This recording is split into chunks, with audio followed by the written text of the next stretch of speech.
Well, you didn't expect me back now, did you? It's too late. I'm already in your walls. And I have come to inform you that sharks are older than the North Star. But nobody ever asked me about that.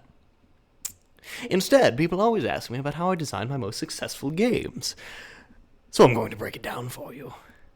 I'm going to explain to you the process of designing my most successful game, survival game. Yes, I know I suck at naming things.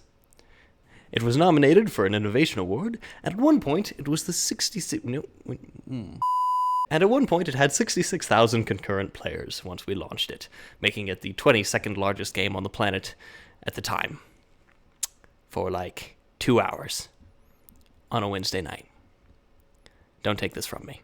But now that you know why you should listen to me, you have to actually listen to me. I am so sorry. Now, over the years, I've designed a lot of different games. I've fully released just shy of 25 games, and failed to release so many more. But this particular game's design started about 3 or 4 years ago when I was playing games with my sisters and our friends. We were playing a game called The Escapist, and it was a very fun little game. We quite enjoyed it. So we thought, I wonder if this developer has made any other games. And my sister found a tiny little game with no players and no advertisement called The Survivalist. And we hopped in, and, well, it was not very good. But you could train monkeys to do little things, little cute little guys. Like that part a lot.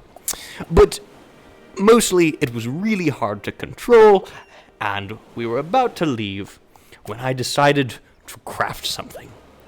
I put 2 sticks together and ooh! Every neuron in my brain fired at once. My monkey brain was very happy.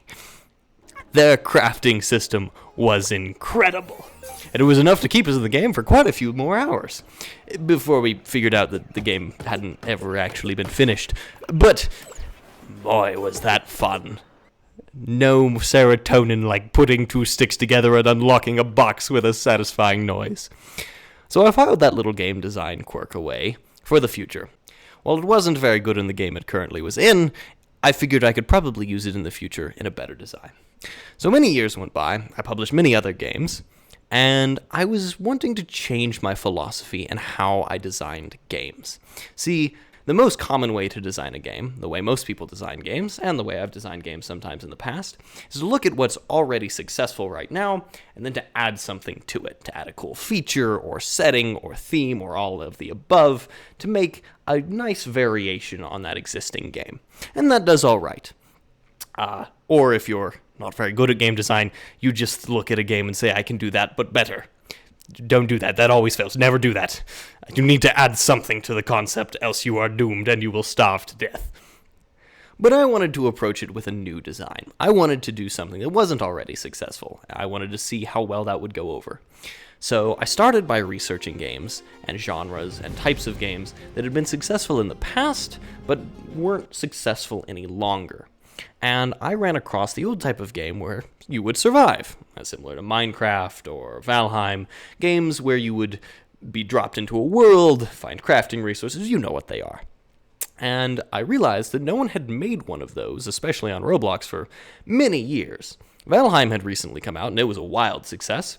But beyond that, the crafting and surviving genre really hadn't seen many releases at all, much less on Roblox. So I said, what if I did it? And then I remembered that lovely little mechanic. Now, see, that was already in a survival game. Not the kind of survival game I would want to make, but I could use that. So I set about assembling my team. I partnered with my finest of coders, Mr. Chicken, a man who is genuinely smarter than this world should permit to be alive. But he is. None of us are safe. But he's a genius. And so he set about making this crafting system a reality. Now we had a crafting system, and it was fabulous. But a crafting system is not a game. So I figured, what else is a player going to want to do in a game about surviving? Well, they're going to want to build something. They're going to want to build houses and fortresses and castles. But how should they build? See, building in video games is not an easy thing to do, generally. Either the system is really complicated to develop, or it's really hard and tedious to use, especially if you want players on mobile devices to be able to play your game. So I began to play a bunch of different games that had building systems. The Sims, House Builders, Minecraft, so many different things. And most of them fell short in many different areas. Either they were really hard to control on mobile devices, or they were just so tedious that I didn't even want to play them. But then I played Valheim. Now, the astute among you will know that you can't play Valheim on a mobile device. It's simply not designed to do that. But what if it was? See, the Valheim system is genius.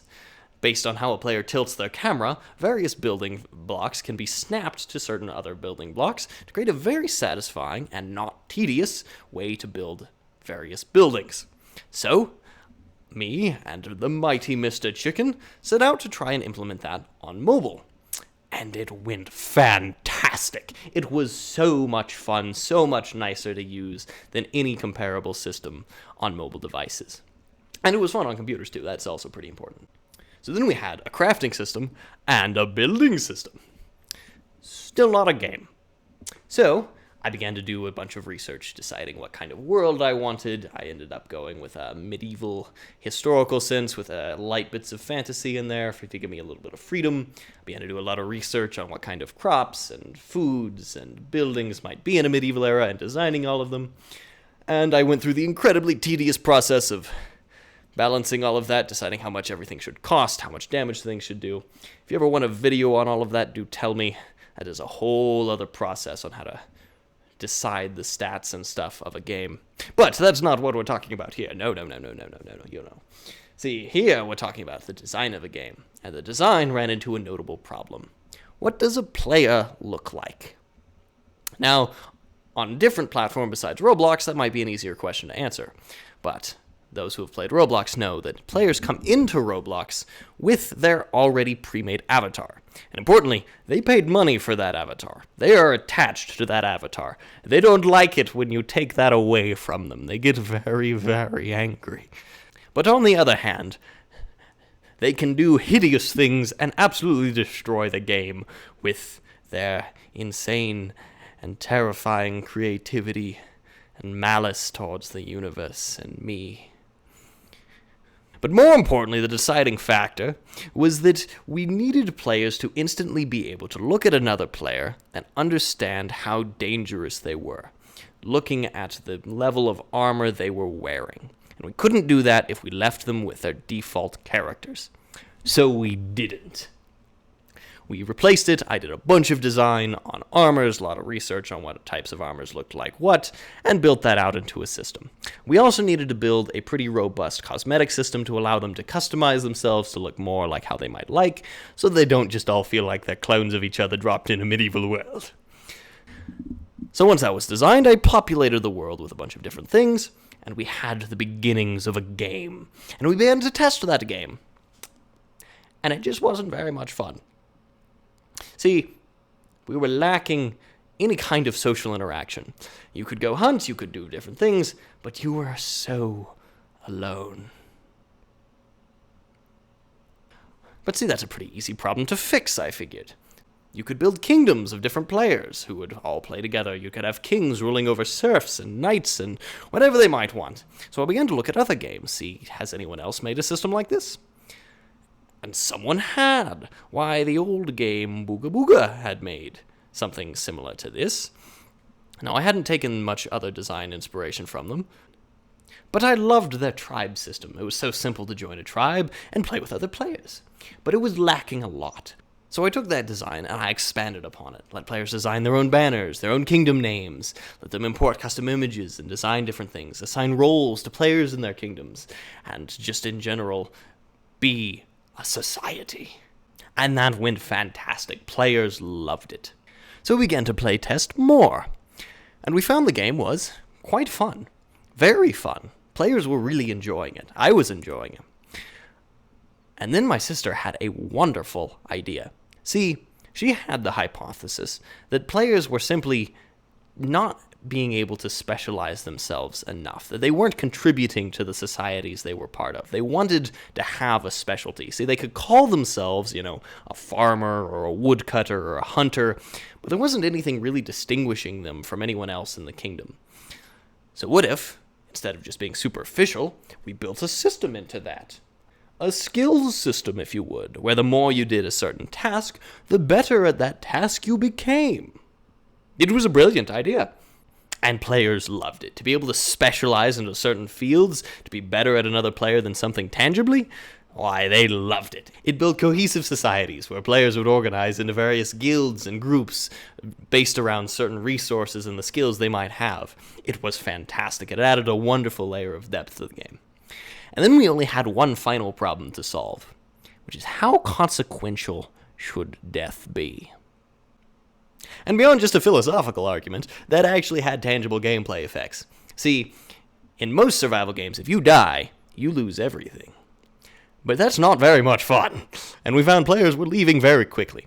So we had to refine it down to what you lost. We ended up settling on that you would only lose your combat-related items when you died. That way you could still play the game and progress, but there was still genuine consequence should you straggle too far away from a group, or take on a foe that you probably shouldn't. But then things got too peaceful. So we introduced a system where players would drop a skull that other players could display for having conquered another enemy, and they would drop a little bit of meat, just as kind of a funny little joke. I didn't expect them to hunt the children. They stopped hunting the animals, they began to only hunt the children. Roving bands of cannibals, sustained only on the flesh of their weaker humans. So we removed cannibalism. Mistakes were made.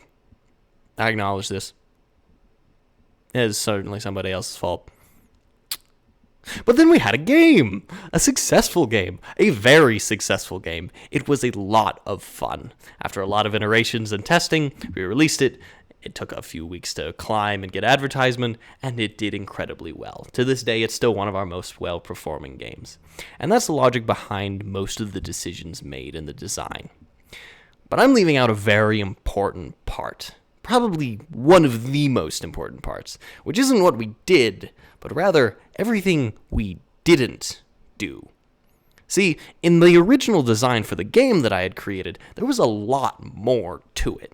There were raiders that might spawn in and attack players' bases. There were natural disasters that could, wreck your place if you weren't careful. There were much more dangerous wildlife that would come for the player. It was just all around a lot more feature-filled. But as we developed the game, I began to realize that those were just not important. They might add a nice bit to the game's design, but the game was fun without those things. So I cut them entirely. And that is really important to learn if you're going to design a game. See, this wasn't even feature creep. Designs added on later throughout the process that weren't very important in the game's design. These were things in the game from the start, things I wanted. But as I got further into the game, added things that were actually important, removing these other things for the fun of the game, and more importantly, so that we could actually release it, was a really big part of making the game fun and getting it actually released. But that's just a very quick general overview of the process behind how I designed this particular game. I'd love to hear what other kinds of things you'd want to hear about the game development process. There's so many things that go into it, from how you monetize a game to niche little tips. There's almost too much for me to ever talk about. So, to tell me what you want to hear, I suppose. And remember, I'm in your walls. See you on the other side.